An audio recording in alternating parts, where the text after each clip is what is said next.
గత 25 రోజులుగా ఢిల్లీలో జరుగుతున్న పరిణామాలు, ఏ నాయకుడు లేడు, ఏ పార్టీ లేదు, ఏ జెండా లేదు, ఏ పెద్ద నాయకుడు అక్కడ లేడు. కానీ ఇవాళ పిల్లలు భారతదేశ వ్యాప్తంగా కదం దొక్కుతా ఉన్నారు. ఎక్కడి వారక్కడ రైళ్లలో బయలుదేరి, బస్సులలో బయలుదేరి వాళ్ళ తల్లిదండ్రికి కొంతమంది చెప్పకుండానే ఢిల్లీకి చేరుకొని జంతర్ మంతర్లో ఈరోజు తమ గలం విప్పుతున్నారు. అద్భుతమైన పోరాట పటిమ ప్రదర్శిస్తున్నారు.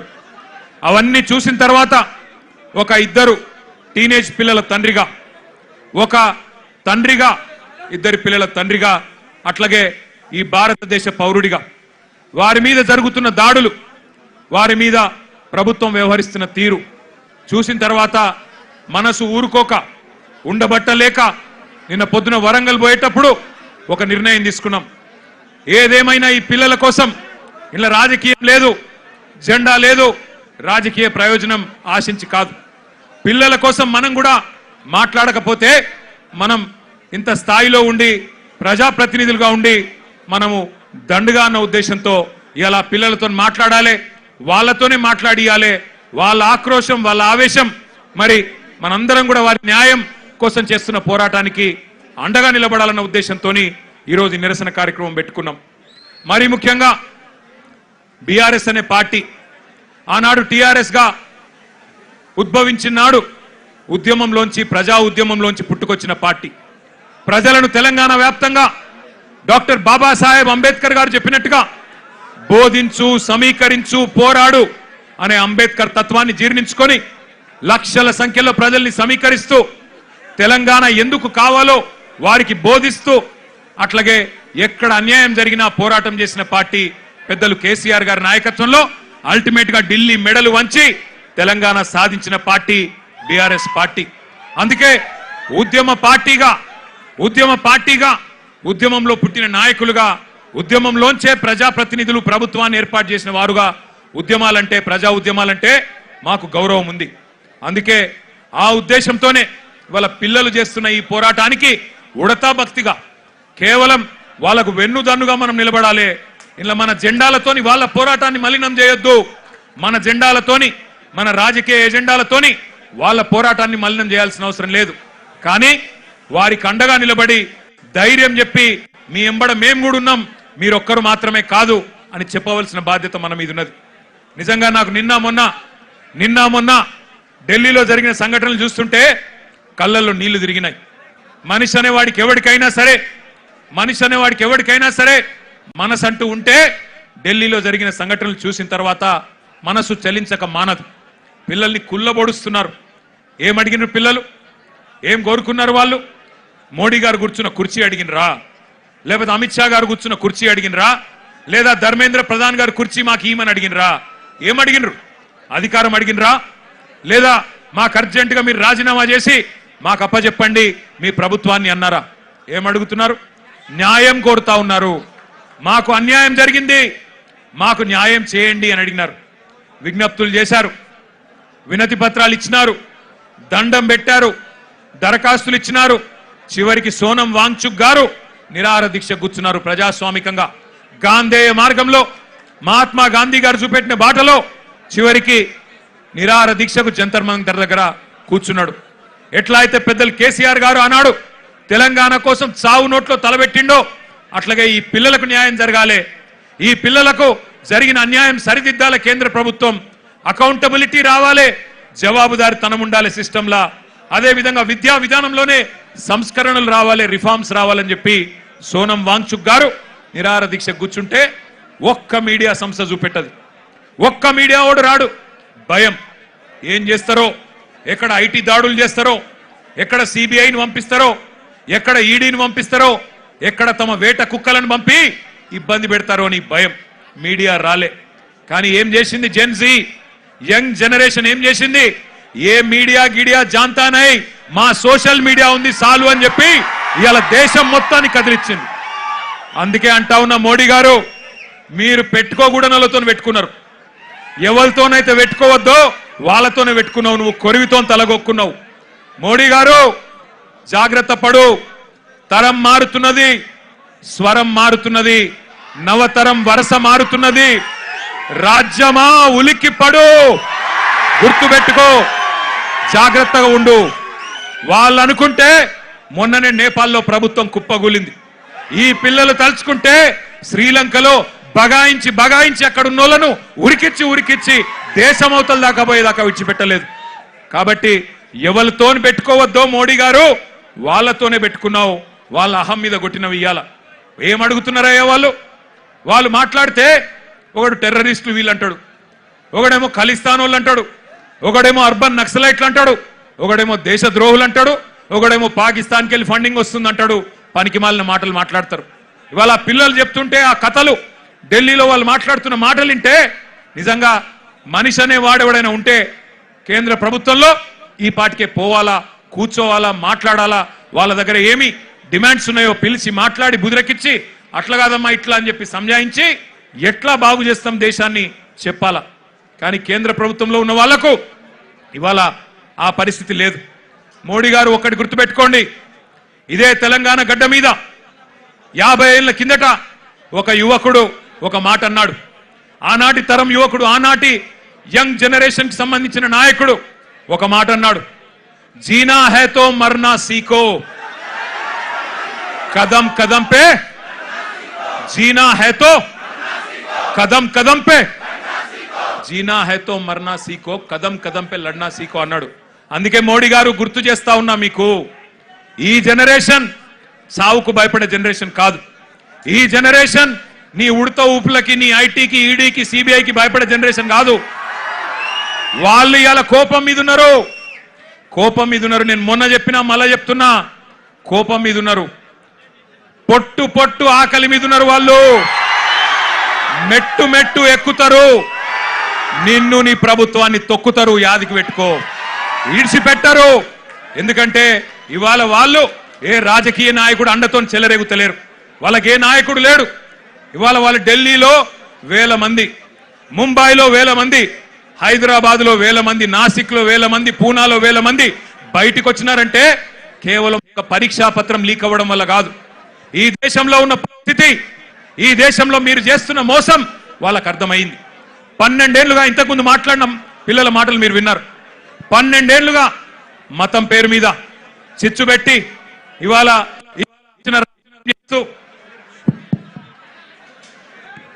ఇష్టం వచ్చిన వ్యవహారం చేస్తూ, మతం పేరు మీద రాజకీయం చేస్తూ మీరు ఏ రకంగా తప్పించుకుంటున్నారో, ఏ రకంగా అసలు పని చేయకుండా ఎట్లా ప్రజల్ని మోసం చేస్తున్నారో ఇలా వాళ్ళకి అర్థమైంది. మీరే కదా చెప్తిరి సంవత్సరానికి 2 కోట్ల ఉద్యోగాలు ఇస్తా అని చెప్తివి. 12 ఏళ్ళ మరి ఇప్పటికి 24 కోట్ల ఉద్యోగాలు రావాలి. వచ్చినాయా 24 కోట్ల ఉద్యోగాలు? అందుకే రోడ్డు మీదకి వచ్చిన ఒక ప్రశ్నాపత్రం లీక్ అయి మాత్రమే కాదు, ఒక నిరాశ, ఒక నిస్పృహ. ఇంతకుముందు అమ్మాయి ఎంత బాగన్నది, మేము మేక్ ఇన్ ఇండియా అడిగినాం, నువ్వు లీక్ ఇన్ ఇండియా ఇచ్చినావు. మేక్ ఇన్ ఇండియా ఎక్కడో పోయింది, లీక్ ఇన్ ఇండియా వచ్చింది, గిదా నువ్వు చెప్పింది అని చెప్పి ఆ అమ్మాయి ఎంత చక్కగా మాట్లాడింది మీరు విన్నారు. అట్లాగే ఇవాళ అడుగుతున్నారు జవాబుదారితనం. ఏమంటున్నారు? అయ్యా మీరు మంత్రులు అయినరు, ఎంపీలు అయినరు, మీరు పెద్ద ప్రధానమంత్రులు అయినరు, కానీ మేము మీ సీట్లు అడుగుతలేము. జవాబుదారీతనం. ఒక ప్రశ్నాపత్రం లీక్ అయితే, దేశంలో మీరు ఇచ్చిన ఒక్క హామీ నెరవేరకపోతే మేము అడగద్దా, అడుగుడే తప్పైందా అని అంటా ఉన్నారు. వాళ్ళు న్యాయం అడిగితే మీరేం చేస్తున్నారు? రాజ్యం హింసకు దిగుతున్నది. పోలీసోళ్ళు, ఐపీఎస్ ఆఫీసర్లు ఆడపిల్లలను చెంప మీదకెళ్ళి కొడతా ఉన్నారు. పోలీస్ వాళ్ళు లాఠీలతోని ఆడపిల్లల్ని కొట్టకూడని చోట కుల్లబొడుస్తా ఉన్నారు. ఇవన్నీ వీడియోలు ఉన్నాయి, నేనేదో ఊరికే చెప్పట్లేదు. అందుకే ఇవాళ హైదరాబాద్ వేదికగా ఆ పిల్లల డిమాండ్లకు మద్దతుగా ఢిల్లీలో జరుగుతున్న, జంతర్ మంతర్లో జరుగుతున్న దమన కాండకు వ్యతిరేకంగా మా నాయకుడు కేసీఆర్ గారి ఆదేశం మేరకు మొత్తం పార్టీ అంతా ఇక్కడికి వచ్చింది. వచ్చి ఆ పిల్లలకు సంఘీభావంగా అండగా, ఇందులో రాజకీయం లేదు, ఎలక్షన్లప్పుడు చూసుకుందాం రాజకీయం, ఆ రోజు ఎవరు ఎక్కడ కూర్చోవాలో ప్రజలు నిర్ణయిస్తారు. కానీ ఇవాళ మేము అడుగుతున్నది ఒకటే, ముందుగా ఎడ్యుకేషన్ మినిస్టర్ ధర్మేంద్ర ప్రధాన్ రాజీనామా చేయించండి. చేయించాలనే వాళ్ళు గట్టిగా చప్పట్లు కొట్టి చెప్పాలా, గట్టిగా చప్పట్లు కొట్టాలా. రెండవది, ఆ పిల్లల మీద పెట్టిన కేసులు చాలా మంది పిల్లల్ని దేశవ్యాప్తంగా కేసులు పెట్టినారు. బేషరతుగా పిల్లలకు క్షమాపణ చెప్పి కేసులు వెంటనే ఎత్తేయాలని చెప్పి గట్టిగా చప్పట్లతో మరి కేంద్ర ప్రభుత్వాన్ని డిమాండ్ చేద్దాం. ఇంకొద్ది గట్టి కొట్టాల చప్పట్లు. పిల్లల మీద పెట్టిన కేసులు, పిల్లల మీద పెట్టిన కేసులు, పిల్లల మీద పెట్టిన కేసులు. మేము ఇక్కడికి బయలుదేరి వస్తున్నాం. పిల్లలతో పాటు నిరసనలో పాల్గొనాలా. కేంద్ర ప్రభుత్వానికి సిగ్గొచ్చే విధంగా మరి మాకు లోక్సభలో సభ్యులు లేరు, రాజ్యసభలో సభ్యులు ఉన్నారు, అక్కడ గొంతిప్పాలా అని చెప్పి మేము బయలుదేరితే విచిత్రం, మధ్యలో కాంగ్రెస్ వాళ్ళు మాకు అడ్డం వచ్చింది. నాకు ఆశ్చర్యమైంది. మేం కొట్లాడుతుంది మోడీ ప్రభుత్వం మీద, బీజేపీ మీద, మధ్యలో ఇక్కడ చోటాబాయికి ఏమి వచ్చిందో నాకు అర్థమైతలేదు. నీకేమైందిరా నాయన? నేను మోడీనంటే ఈ కేడీగాడు ఎందుకు ఉలిక్కి పడుతున్నాడు మధ్యలో? నేను మోడీని అంటున్నా. మోడీ తప్పు చేసిండంటే నీకేంది రోగం? మధ్యలో యూత్ కాంగ్రెస్ వాళ్ళు వచ్చి నా కారుకు అడ్డం వచ్చిండ్రు, పోలీసు వాళ్ళు సంపుడు చంపి తీసుకుపోయాను మంచిగా. నేనేమంటున్నా అంటే ఏం జరుగుతుంది ఈ దేశంలో? నువ్వు రావు, ఢిల్లీలో రాహుల్ గాంధీ పోయి ప్రధానమంత్రి ఇంటి ముంగట కూర్చుంటే ఈ నల్లమల పిల్లి పోయి కొడంగల్లో దాక్కున్నది. ఢిల్లీకి పోలే ఈడ పోయి దాక్కున్నాడు. అరే మీ మహేష్ గౌడ్ పోయి రాజ్భవన్ ముంగట ధర్నా చేసిండు, కనీసం ఆయన కొద్దిగానే రేషం ఉన్నది. నువ్వే ఆడున్నావు, కొడంగల్లో దాక్కున్నాడు. పోయి కొడంగల్లో మళ్ళా గట్టిగా ఇంకా విచిత్రం చెప్తా మీకు. కొడంగల్లో పోయి ధర్నా చేసినట్టు చేసిండు. రాహుల్ గాంధీని అరెస్ట్ చేసిర్రు, వెంటనే ఇడిచిపెట్టాలి, మావోనికి దెబ్బ తాకింది, గింతంత గీర్కపోయింది, అయ్యో చాలా అన్యాయం జరిగింది అని బాధపడుతున్నాడు. నేను అడుగుతున్నా రేవంత్ రెడ్డి, ఏమన్నా కొద్దిగా సోయుందా నీకు? నీకు కూడా ఒక బిడ్డ ఉంది, నీకు కూడా మన్మడున్నాడు. నీ బిడ్డను ఇవాళ అక్కడ పిల్లల్ని కొట్టినట్టు కొడితే ఊకుంటావా ఒక తండ్రిగా? కనీసం రేషం లేదా? పిల్లలను గొడ్డులను కొట్టినట్టు కొడుతుంటే కనీసం స్పందన లేదు నీకు. ఢిల్లీ దాకా పోయి మరి మీ నాయకుడితో కూర్చునే ధైర్యం కూడా లేదు నీకు. ఇంకా మీదికెళ్ళి మోడీ గారిని, ధర్మేంద్ర ప్రధాన్ గారిని ఇవాళ ప్రధానంగా యువత డిమాండ్ చేస్తున్నది. జవాబు చెప్పండి అని చెప్పి మోడీ గారిని, ధర్మేంద్ర ప్రధాన్ గారిని అడుగుతుంటే మన చోటాబాయ్ ఈయనేం అడుగుతుండేరికేనా? కేసీఆర్ కేటీఆర్ తప్పటిదంతా. ఎక్కడ దొరికినవయ్యా నువ్వు? నాకు అర్థం కాదు. దేశమంతనేమో మీ నాయకుడు రాహుల్ గాంధీతో సహా మోడీ, ధర్మేంద్ర ప్రధాని ఇద్దరు రాజీనామా చేయాలని వాళ్ళు పెడుతుంటే నీకు కేసీఆర్ తప్ప ఇంకొకరు కళలు కూడా ఇంకొకరు యాదికి రాక మానరిగా నీకు. ఆ వెనకటికి ఒక సినిమా ఉంటుంది, ఆ సినిమాలు ఇంతకుముందు వచ్చేటప్పుడే మా అన్న ప్రశాంత్ రెడ్డి అని చెప్తున్నాడు. అదేంటది? కుక్క కథ కదా. చిన్న పిల్లగాడు కూడా ఉంటాడు, వాని ఏం అడిగినా లాస్ట్కి ఏమంటే నాకు కుక్క కావాలి అంటాడు. అట్లా ఈయన కూడా అంతే. ఇక ఆయన నిద్రలో లేపు, ఈ ముఖ్యమంత్రిని నిద్రలో లేపు. అదో సినిమా పేరట, చిత్రం అట. అది చిత్రం, వీడు విచిత్రం. అంటే నిద్రలో లేపి అడిగితే కూడా కేసీఆర్. అరే నువ్వు ముఖ్యమంత్రి వీరా నాయన, కొన్ని ముఖ్యమైన పనులు చేయి. సిగ్గులేని మాటలు మాట్లాడుతున్నాడు. అదేదో పేపర్ లీక్కు నాకు సంబంధం అంట. మోకాల్కు బోడిగుండికి ముడిపెట్టుడంటే ఇదే.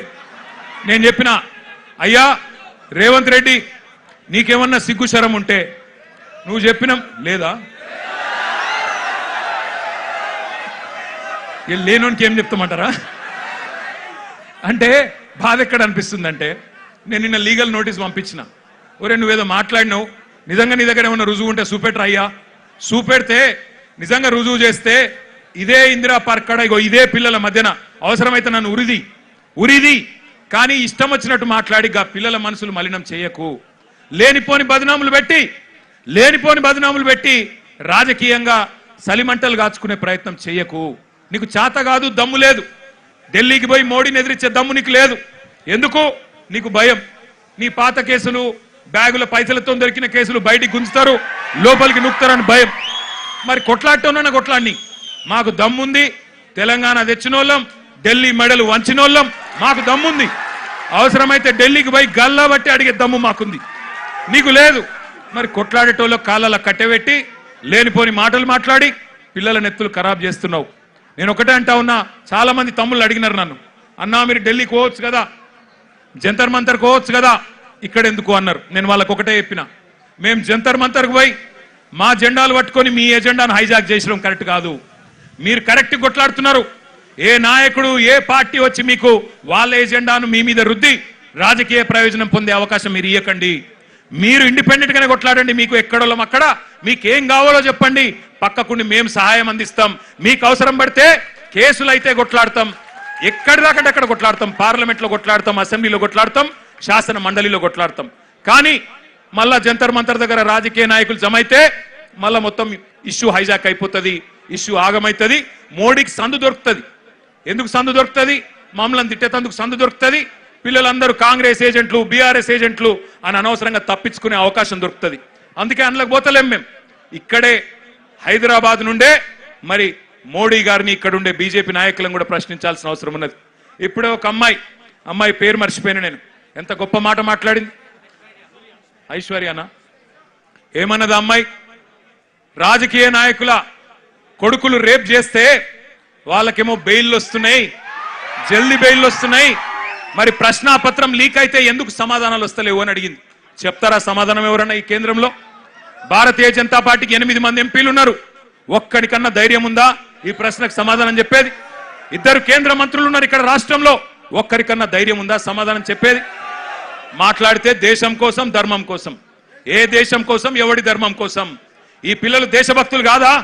ఈ దేశం వాళ్ళు కాదా? హిందువులు కాదా కొట్లాడుతున్న పిల్లలు? మరి వాళ్ళకు అన్యాయం జరుగుతుంటే మీ కళ్ళకు కనబడతలేదా? ఇదేనా దేశం కోసం, ధర్మం కోసం అంటే?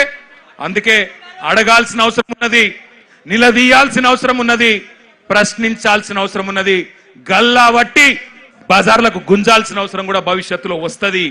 తప్పకుండా వెనుకకు తగ్గకుండా పోరాటం చేయవలసిన బాధ్యత మన మీదనే ఉన్నది. మీ అందరికీ, పిల్లలందరికీ నేను చెప్పేది ఒకటే. కేసీఆర్ గారు 2001లో పార్టీ పెట్టినప్పుడు, తెలంగాణ తెస్తా నేను అని చెప్పినప్పుడు ఎవరు నమ్మలేదు, ఎవరు విశ్వసించలేదు. ఈ బక్కపల్సన్ ఆయనతో ఏమైతుంది, ఈయనతో ఏమైతుంది అన్నారు. చాలా మాటలు మాట్లాడిరు, చాలా ఇష్టం వచ్చిన ఇన్సల్టులు చేసిండ్రు. మీతో ఏం కాదన్నారు. మగల ఉట్టింది పుబ్బల పోతుంది, ఈయన గాలికి ఊపితో ఎగిరిపోతాడు, ఈయనతో ఏమైతుంది అన్నారు. కానీ కేసీఆర్ గారు అందుకే మనలో ఆత్మవిశ్వాసం నింపడానికి ఆయన ఒక పాట కూడా రాసిండు స్వయంగా. ఏం రాసిండు అందులో? సిపాయిల తిరుగుబాటు విఫలమయ్యిందని, సిపాయిల తిరుగుబాటు విఫలమయ్యిందని అనుకుంటే వచ్చేదా దేశానికి స్వాతంత్రం? రాజీలేని పోరాటమే విజయం సాధిస్తుంది, ముమ్మాటికి తెలంగాణ రాష్ట్రం వచ్చి తీరుతుంది. ఇది కేసీఆర్ రాసిన పాట. 14 ఏళ్లు సావుకు భయపడకుండా, కేసులకు భయపడకుండా ఎట్లా ప్రజాస్వామ్యబద్ధంగా పోరాటం చేయాలో ఎక్కడికో పోయి నేర్చుకోవాల్సిన అవసరం లేదు. మన నాయకుడు కేసీఆర్ గారు ఆయన చేసిన పోరాటం మీ కళ్ళ ముంగట్నే ఉన్నది. సావు నోట్లో తలబెట్టి తెలంగాణ తెచ్చి ఢిల్లీ మెడలు వంచి 2 ఎంపీలున్నా ఢిల్లీ మెడలు వంచిన నాయకుడు మనకు ఆదర్శంగా మన కళ్ళ ముంగట్నే ఉన్నాడు. కాబట్టి మనకు ఎవరో ప్రేరణ అవసరం లేదు, ఎవరో మనకు స్ఫూర్తినివ్వాల్సిన అవసరం లేదు. మన నాయకుడు కేసీఆర్ గారే మనకు స్ఫూర్తి.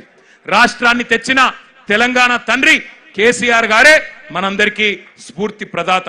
నేను పిల్లల్ని కోరేది ఒకటే, మీ కండగా అవసరమైతే నాకు విశ్వాసం ఉంది. ఎందుకంటే కేసీఆర్ గారు కూడా తల్లడిల్లిపోతా ఉన్నారు.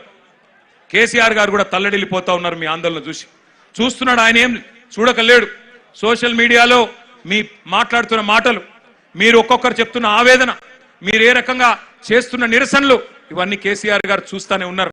అందుకే అవసరమైతే కేసీఆర్ గారు కూడా తప్పకుండా మీకోసం, మీ భవిష్యత్తు కోసం గతంలోనే చెప్పినట్టుగా ఆయన కూడా he will rise to the occasion. ఆయన కేసీఆర్ గారు ఈ రోజు కాదు, కరోనా టైంలోనే చెప్పిండు, ఇండియా రియాక్ట్స్. కేసీఆర్ చెప్పిన మాట ఇవాళ మీకు ఒక తీరుగా అనిపిస్తుండొచ్చు, కానీ India will react. India has that ability to react. పిల్లలు భారతదేశ భవిష్యత్ నిర్మాతలు, వాళ్ళే ఈ దేశాన్ని కాపాడుకుంటారు, వాళ్ళే ఈ దేశ ముఖ చిత్రాన్ని మారుస్తారు. తమ భవిష్యత్తు కోసం అవసరమైతే ఎంత దాకన్నా పోతారు. India has that ability to react, India has that ability to respond అనే మాట కేసీఆర్ గారు 6 ఏళ్ల కిందట చెప్పిండ్రు. సంవత్సరం కిందట నేను కూడా పోయినా ఒక బొంబాయిలో ఒక ఈవెంట్, ఒక మీడియా ఈవెంట్. అక్కడ మీడియా వాళ్ళు అడిగినారు నన్ను, నేపాల్లో జరుగుతుంది కదా, జెన్జీ ఉద్యమం జరుగుతుంది కదా, భవిష్యత్తులో భారతదేశంలో కూడా జరిగే అవకాశం ఉందా అని అడిగాను. నేను చెప్పిన ఎస్, భారతదేశంలో పిల్లల ఆకాంక్షలు నెరవేరకపోతే, వాళ్ళ ఇష్యూస్ అడ్రస్ చేయకపోతే, వాళ్ళ ఆవేదన అర్థం చేసుకోకపోతే, వాళ్ళకిచ్చిన హామీలు నెరవేరకపోతే ఇక్కడ కూడా తిరుగుబాటు వస్తుంది అని చెప్పిన. చెబితే అప్పుడు నవ్వినరు, వీనికేం తెలియదు అన్నారు. కానీ ఇలా చూస్తున్నారు కదా, సంవత్సరం తిరగకుండానే నాయకుడు లేడు, నాయకత్వం లేదు, రాజకీయ ఎజెండా లేదు, కానీ వేల సంఖ్యలో ఇవాళ కాక్రోచ్ల మాదిరిగా భారతదేశమంతా కదిలి కాక్రోచ్ అని ఇన్సల్ట్ చేస్తే ఇలా అవే కాక్రోచ్లు ఢిల్లీ మీద దండయాత్ర చేస్తా ఉన్నాయి. వాళ్ళకి రాజకీయం లేదు. వాళ్ళు కోరుతున్నది ఒకటే ప్రధానమంత్రి ప్రశ్నలకు సమాధానం చెప్పాలి. మొదలు ఏమన్నారు వాళ్ళు? ధర్మేంద్ర ప్రధాన్ రాజీనామా చేయాలి అన్నారు. ప్రధాన్ జీ ఇస్తిఫా దో అన్నారు. ఇవాళ ఏమంటున్నారు? ప్రధాని అప్నా మూఖోలో అంటున్నారు. ప్రధానమంత్రి నువ్వు నోరు తెరువు, నువ్వు మాట్లాడు, నువ్వు ఎందుకు చెప్పవని అడుగుతున్నారు. పిల్లలు సూటిగా అడుగుతున్నారు. ప్రధానమంత్రి గారు, परीक्षा पे चर्चा करने वाले प्रधानमंत्री जी परीक्षा लीक पे क्यों नहीं चर्चा करते हो? परीक्षा लीक మీద ఎందుకు మాట్లాడవు? పరీక్ష మీద చర్చ అంటావు, పరీక్ష పే చర్చ అంటావు, పరీక్ష లీక్ల మీద ఎందుకు మాట్లాడవు అని ప్రశ్నిస్తా ఉన్నారు. అట్లాగే ఈ పిల్లలు అడుగుతున్నారు, ప్రధానమంత్రి గారు విశ్వగురువు నువ్వు, విశ్వగురువు కదా, మరి ఎందుకు నోరు విప్పుతలేవు, ఎందుకు మాట్లాడతలేవు అని అడుగుతున్నారు. పిల్లలు అడుగుతుంటే గర్జిస్తుంటే గర్వంగా అనిపిస్తున్నది. ఏమంటున్నారు? మీరు యుద్ధమే ఆపినా అన్నారు కదా, రష్యా యుక్రెయిన్ యుద్ధమే ఆపినోనివి పిల్లల కన్నీళ్ళు ఆపలేవా, పిల్లల మీద జరుగుతున్న దాడులు ఆపలేవా ఢిల్లీలో అని అడుగుతున్నారు. సమాధానం చెప్పే సత్తా ఉందా కేంద్ర ప్రభుత్వానికి?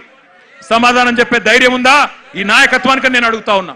ఇవాళ నోటికొచ్చినట్టు మాట్లాడడం కాదు, పిల్లల మీద బ్రాండేసి బదనాం చేయడం కాదు.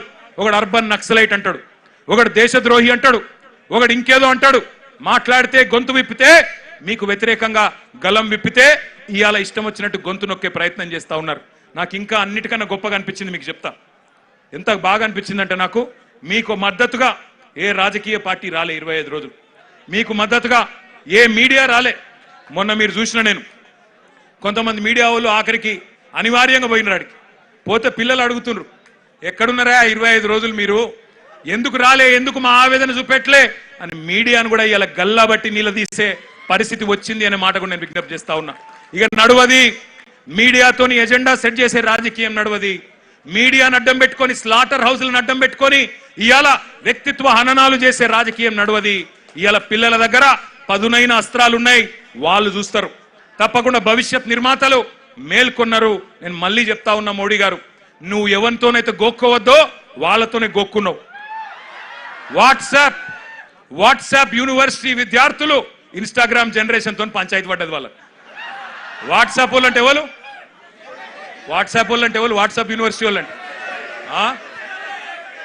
అందుభక్తులు. వాట్సాప్ యూనివర్సిటీ విద్యార్థులకు ఇన్స్టాగ్రామ్ జనరేషన్ కు పంచాయతీ పడ్డది. ఎవరు ఏమైతారో ఎవరు ఆగమైతారో మీరు చూస్తారు, నేను కూడా చూస్తా. కానీ ఒకటి మాత్రం పక్కా, मैं 2-4 मिनट हमारे जो यहाँ के नेशनल करेस्पॉन्डेंट है, नेशनल मीडिया है, उनसे भी कहना चाहता हूं. आज देश का युवा पूछ रहा है, देश का युवा जाग चुका है, देश का युवा सत्य जान चुका है. सवाल कर रही है केंद्र सरकार से, क्यों नहीं जवाब देते आप? क्यों आप एक मंत्री को, एक आपके केंद्र सरकार में एक मंत्री को बचाने के चक्कर में क्यों पूरे देश का युवा के गुस्सा आप अट्रैक्ट कर रहे हो? क्यों आप ये नाइंसाफी युवा के साथ कर रहे हो? मैं भी एक बाप हूं, 2 बच्चों का बाप हूं. मैंने कल जो देखा, जुलाई 20 तारीख के दिन युवा के साथ दिल्ली में जो सुलूक किया गया, जो जुल्म किया गया, उन पे जो लाठियां बरसी, उनके साथ जो पुलिस वाला बर्ताव कर रहा था, जिस कदर उनको पूरी तरह से कुचल के मार रहे थे, ये देखने के बाद हर नागरिक का, हर हिंदुस्तानी का दिल दुख रहा है. प्रधानमंत्री जी, परीक्षा पे चर्चा करने वाले प्रधानमंत्री जी, परीक्षा के लीक पे भी चर्चा करिए, पार्लियामेंट में जवाब दीजिए, एक बार खुल के बोलिए, बयान दीजिए. क्यों बचा रहे हो धर्मेंद्र प्रधान जी को? क्या जरूरत है, क्या तकलीफ है उनको हटाने में? युवा आपसे सवाल मांग रही है, इस्तीफा दे दो और बाद में एजुकेशन में जो रिफॉर्म वो चाहते हैं आमने सामने बैठ के आप तय करो, पार्लियामेंट के जरिए डिस्कस करो, पूरे देश के सामने ड्राफ्ट रखो, उसके बाद तय किया जाएगा कि कौन क्या है. इसके अलावा मैं एक और डिमांड भी हमारे बीआरएस पार्टी की तरफ से मैं करना चाहता हूं. आज तेलंगाना का युवा जो है हैदराबाद में हजारों के तादाद में यहां पे इंदिरा पार्क के पास आ गया और यहां से युवा भी डिमांड कर रहा है, जो हमारे भाई और बहन, जो हमारे नौजवान बच्चे, हमारे युवा जो जंतर मंतर के पास आज हड़ताल पे बैठे हैं, उनको सॉलिडारिटी एक्सप्रेस करते हुए उनके साथ कांधा से कांधा मिला के यहां का युवा भी आपसे पूछ रहा है सवाल, आप क्यों बचा रहे हो धर्मेंद्र प्रधान को? आप ही की गलती है, आप ही की गवर्नमेंट की गलती है, उनको तुरंत हटाओ। साथ ही साथ जो केस लगाए गए और जो जुल्म किया गया पुलिस वालों की तरफ से, उन सबको शिक्षा मिलना चाहिए, उन सबको कड़ी से कड़ी उनको सेक्शन लगा के उनको भी अंदर भेजना चाहिए। जिनके साथ जुल्म किया गया उन पे भी कार्रवाई करनी चाहिए, और जो बच्चे जिन पे केस लगे हैं वो पूरे केस हटा के आपको उनके साथ भी इंसाफ करना है। చివరగా నేను ముగించే ముందు చెప్పేది ఒకటే, ఈ పోరాటం ఒక ధర్నాతోనో ఒక నిరసనతోనో అయిపోవద్దు. మీరేదైతే మేమెవ్వరూ లేకముందే, మేమెవ్వరూ రాకముందే గొంతులు విప్పి గలం విప్పి మీరు బలంగా నిలబడ్డారో, నేను మీ అందరికీ మాటిస్తా ఉన్నా, ఈ మీ నిరసన మీ పోరాటం ఒక లాజికల్ కంక్లూషన్ వచ్చేదాకా, కేంద్రం దిగి వచ్చేదాకా, కేంద్రం మెడలు వంచేదాకా మీ ఎంబడ ఒక అన్నలాగా నేను కూడా నిలబడతా. నా వంతుగా ఉడతా భక్తిగా ఎంతైతే అంత నేను కూడా చేస్తా. మా పార్టీ నాయకత్వం మొత్తం కేసీఆర్ గారితో సహా మా పార్టీ నాయకత్వం మొత్తం, గౌరవ ఎమ్మెల్యేలు, గౌరవ ఎంపీలు, గౌరవ ఎమ్మెల్సీలు, అదే విధంగా గౌరవ సీనియర్ నాయకులందరం కూడా ఇక్కడికి వచ్చున్నాం. మీ అందరికీ అండగా నిలబడతాం. 119 నియోజకవర్గాల్లో ఎక్కడి వాళ్ళం అక్కడ మీకు ఏ రకమైన సహాయం కావాలన్నా, ఏ రకమైన కార్యక్రమం చేయాలన్నా వెన్ను దన్నుగా మా అంబర్పేట ఎమ్మెల్యే గారు వెంకటేష్ గారు కూడా అక్కడ ఉన్నారు. వారితో పాటు తరలి వచ్చిన మా ఉప్పల్ ఎమ్మెల్యే లక్ష్మారెడ్డి గారు కూడా ఎక్కడెక్కడ ఉన్నారు. ఇంకా చాలా మంది నాయకులు, గౌరవ ఎమ్మెల్యేలు ఉన్నారు. అందరం కూడా ఎక్కడి వాళ్ళం అక్కడ మీకు అండగా నిలబడతాం. ఈ పోరాటం ఫలించేదాకా మీతో కలిసి నడుస్తామని చెప్పి మీకు మళ్ళొక్కసారి విన్నవించుకుంటూ, జై తెలంగాణ. वी वॉन्ट अरे दिल्ली तक सुनाई देना, रेवंत रेड्डी को भी सुनाई देना, वी वॉन्ट एजुकेशन मिनिस्टर